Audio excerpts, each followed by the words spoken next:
रात के 11 बजे थे। बाहर मूसलाधार बारिश हो रही थी। तभी सोसाइटी के चौकीदार शाओ झांग का फोन आया। मिस शिया, आपकी खिड़की खुली रह गई है और आपकी कार भी खराब हो गई है। मैंने उन्हें धन्यवाद कहा और नीचे जाने के लिए तैयार हो गई। लेकिन जैसे ही मैं दरवाजा खोलने वाली थी, मेरा फोन वाइब्रेट हुआ। मैंने देखा कि सामने वाले फ्लैट में रहने वाली शाओ ये का संदेश था।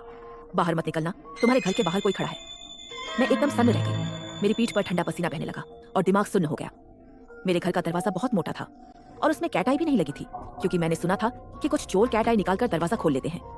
इसलिए मैं बाहर की स्थिति नहीं देख सकती थी। लेकिन मेरा छठा इंद्रिय कह रहा था कि बाहर कोई खतरा है। मैंने तुरंत शाओये को संदेश भेजा। तुम्हें कैसे पता? कुछ देर बाद जवाब आया।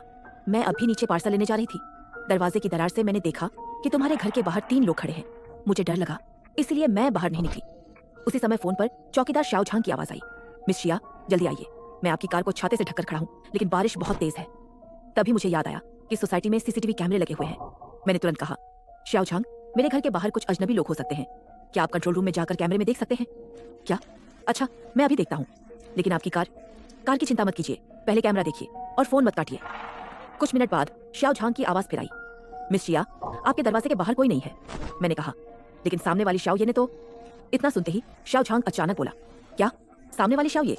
मिस शिया, मजाक मत कीजिए। सामने वाली मिस ये की तो 1 हफ्ते पहले ही मृत्यु हो चुकी है। यह सुनकर मैं स्तब्ध रह गई।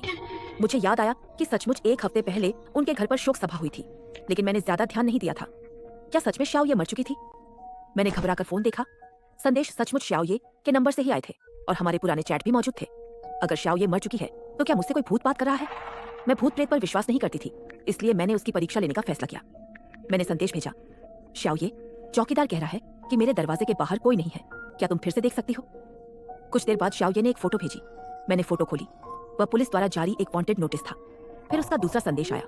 क्या तुम्हें नहीं लगता कि इस वांटेड अपराधी का चेहरा शाओ झांग से मिलता जुलता है? मैं चौंक गई। तस्वीर में अपराधी ने टोपी पहन रखी थी और वह थोड़ा दुबला था, लेकिन सच में वह शाओ झांग जैसा लग रहा था। सच्चाई जानने के लिए मैंने इंटरनेट पर खोज की।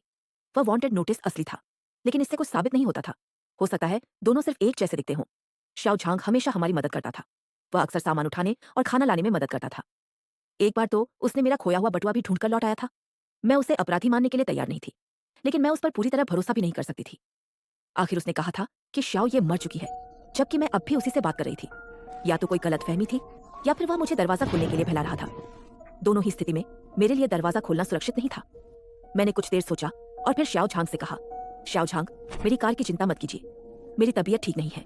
मैं आज नीचे नहीं आऊंगी। अगर कार को कुछ हुआ होगा तो मैं कल देख लूंगी। धन्यवाद। यह कहकर मैंने उसके कुछ बोलने से पहले ही